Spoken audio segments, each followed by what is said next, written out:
everyone, welcome back to the Welsh Lady ASMR. I had some wonderful feedback from my live storytelling last week, and it seems that there are a lot of you who love having a whispered story. So I've got some very exciting news to share this evening. I am going to be doing some live story times starting next week, Monday, April the 15th. But that isn't exactly what I'm excited for. The real reason is because of the book that I'm going to be reading. This is a book I read last year and I loved it. It's such a magical story, especially if, like me, you are plagued by worries, anxieties. So I do believe that there's going to be a lot of you who will benefit from this book. I have wanted to read this story live for some time, and yesterday, for some reason, I felt inspired to contact the author and see if they would mind me reading the book live. And I am thrilled to say the author is happy for me to whisper the book to you live here on YouTube. And I'm going to be starting it, as I say, Monday, April the 15th at 7 p.m. and I will be continuing reading until the book is finished, Mondays, Tuesdays, Wednesdays and Thursdays at 7 p.m. Now, what is the book? I hear you cry. I think I have talked about this book on my channel before. Some of you may have read the book or heard of it, and if you have, let me know in the comments. But it is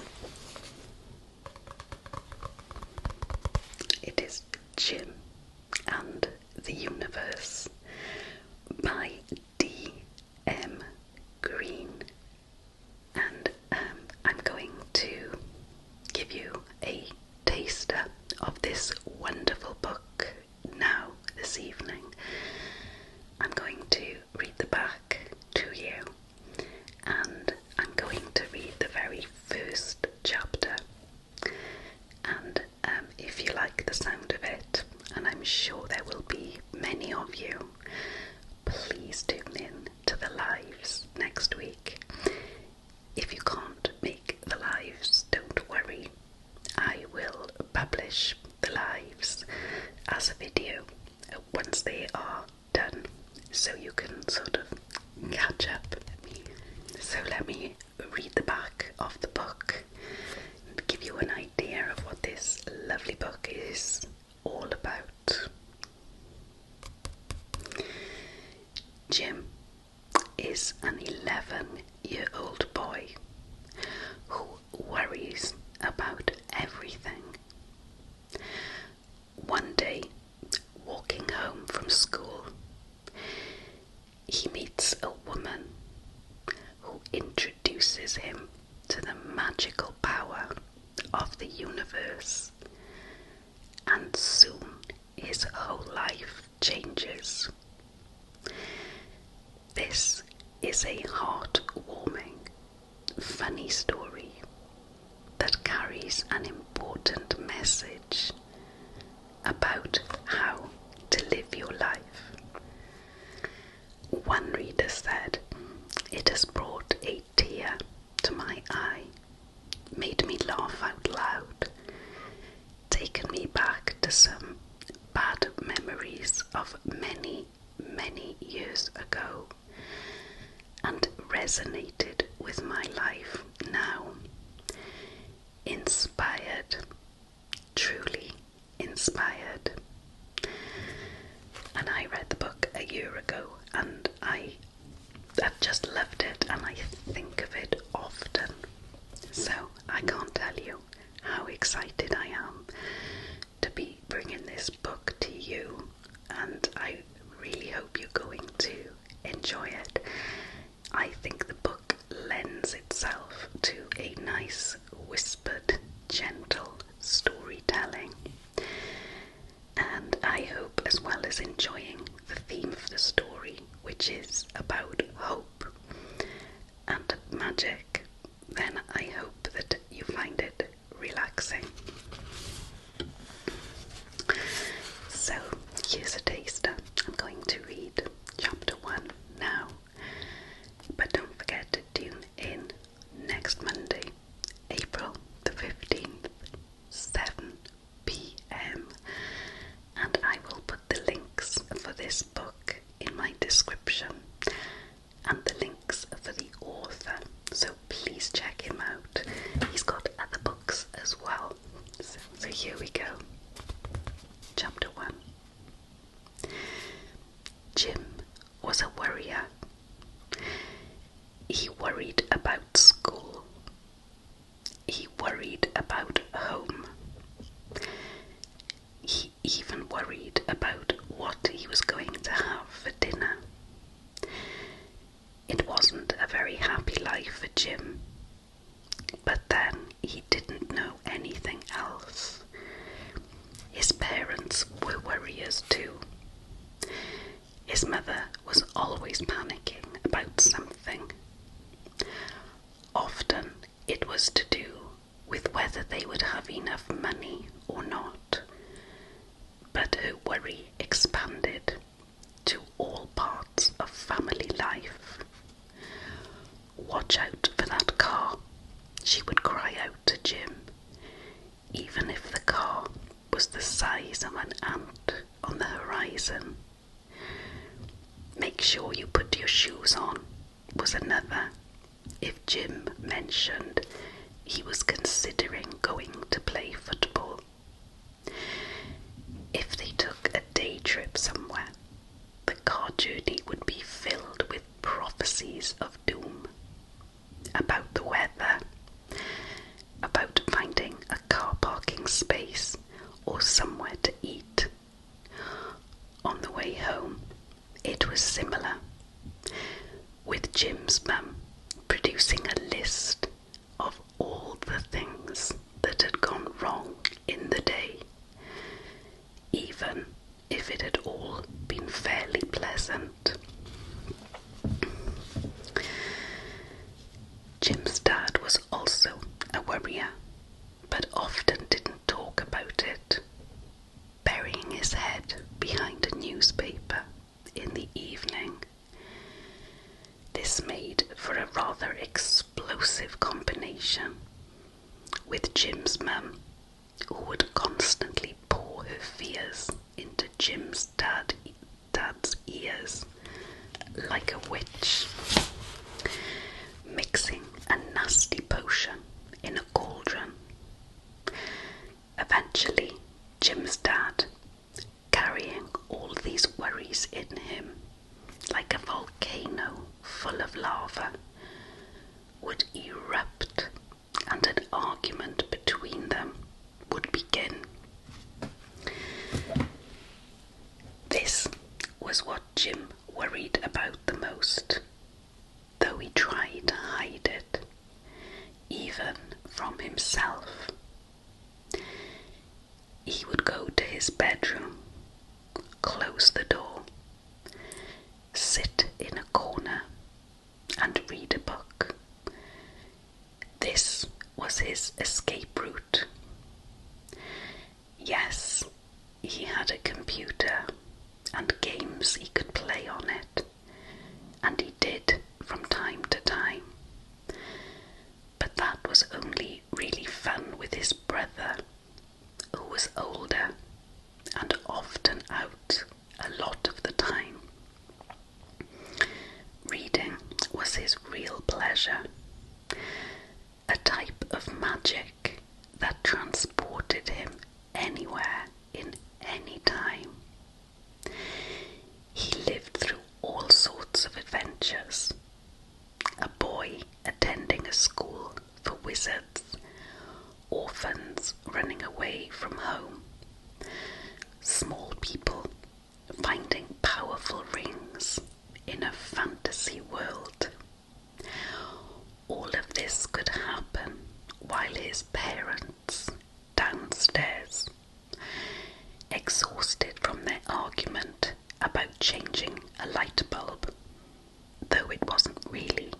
changing a light bulb. It was really about something else. Had gone their separate ways for a little while, and Mum would shout up the stairs to say that Jim's tea was ready. Jim would go downstairs, where he could feel the old argument hanging in the air, like weights around his neck, and the whole family would eat their dinner in silence. It was no surprise then that when the summer holidays came to an end and his mum was getting things organised for him to start high school in September, Jim was feeling very worried. Obviously, most children were worried. Of course they would be. But for Jim, it was much worse because he came from a family of worriers. Those last few precious nights of the summer holidays were filled with panic and sleeplessness. Jim would toss back and forth, shifting pillows and duvet one way or another without success. However he positioned himself, he could not sleep. Too many unknowns about what was to come filled his mind, and his imagination, so powerful from all that reading, made them bigger and bigger and bigger. In his mind, he saw himself wandering around infinite corridors, never able to find his way. He saw himself being yelled at by a teacher for not doing his homework on time, even though he found all the tasks too difficult to understand.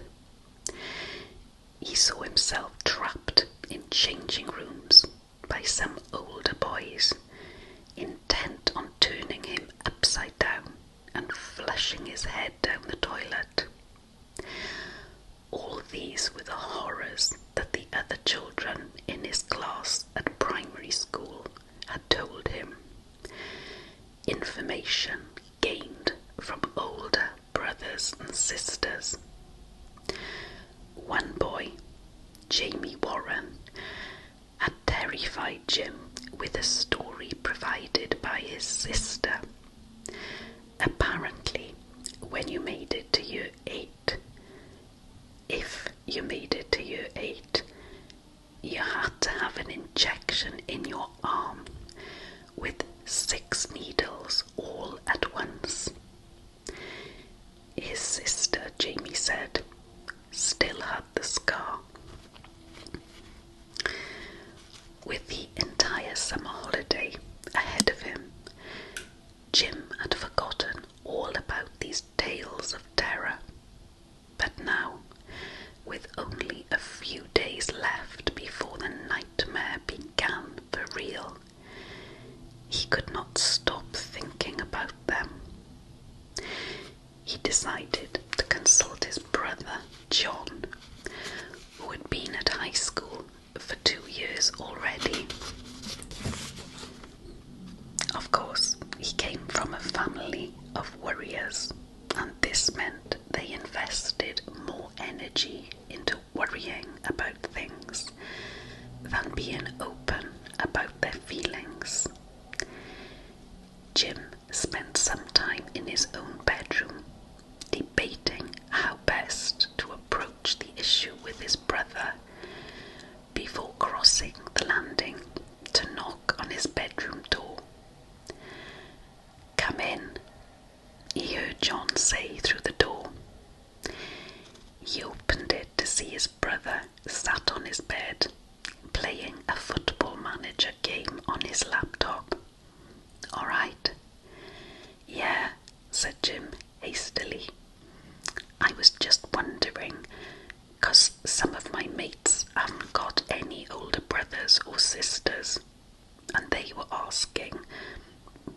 high school like? His brother continued to play his game. It's all right, he said, not looking away from the screen. Jim stood in the doorway silently, unsure whether he was satisfied with the answer or not. Occasionally, his brother clicked his mouse or tapped on the keyboard, seemingly engrossed. He decided to ask another question, to probe a little bit further. Do they really flush your head down the toilet?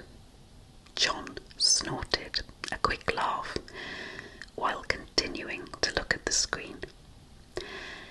After a moment, he said, "Nah, that's all a load of rubbish. They tell you in primary school to scare you." He paused the game and turned to face Jim. "It's all right, you know. You get used to it pretty quickly. They show you around and stuff so you don't get lost."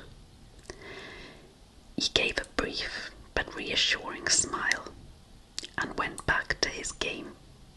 This was John. Jim knew he could rely on him for sound advice and honesty. They had lived through their parents' explosive arguments together. "Okay, cool. Cheers," Jim said, and left the room. He felt a bit more at ease. He could trust his brother and felt a bit happier knowing he would be at the school too if he needed him. He was still anxious, but not as much as before. The wild fantasies, like captured beasts, had calmed down and relented from taunting him. For now. One night in the week before school started, Jim's mum made Jim's favourite meal, fish pie.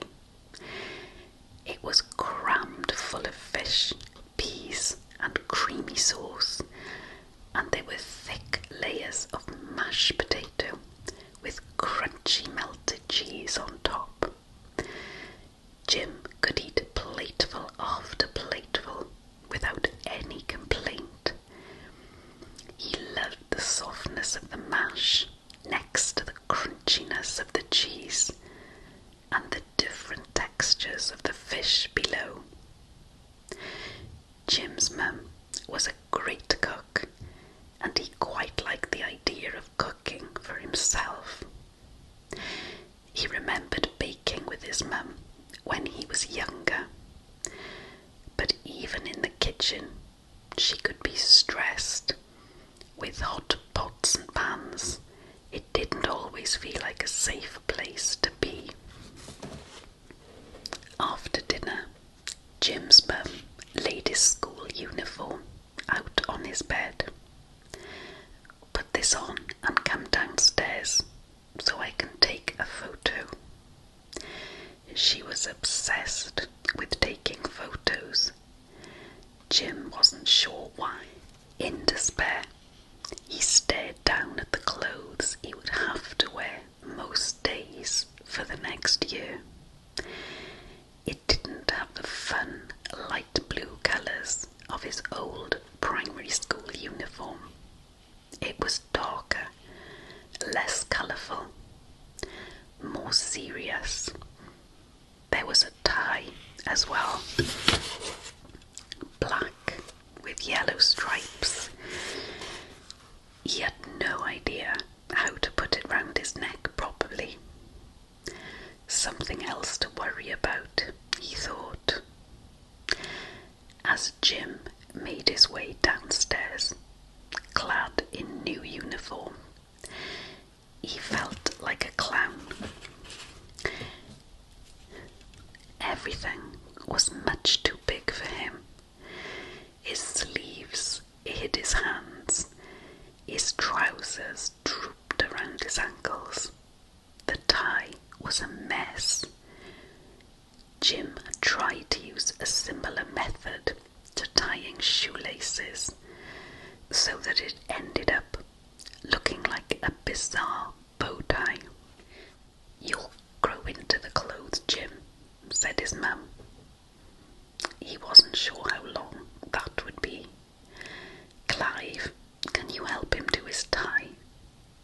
Jim's dad lowered his newspaper and looked up over his reading glasses. "Okay," he said, "let's go and do your tie."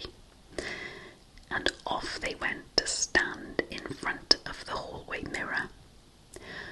Over, under, round, through, tuck. Jim had no idea. He practiced and practiced, but every time he did it, he worried about getting it wrong. He imagined himself having to do it in the changing rooms, with all the other boys watching him, and he kept getting confused. "Don't worry," his dad said. "You'll get there in the end," and wandered back to his newspaper. Jim looked at himself in the mirror and frowned. He tore off the tie in frustration. "I'm going to bed," he called as he walked up the stairs. "What about the photo?" his mum shouted from the living room.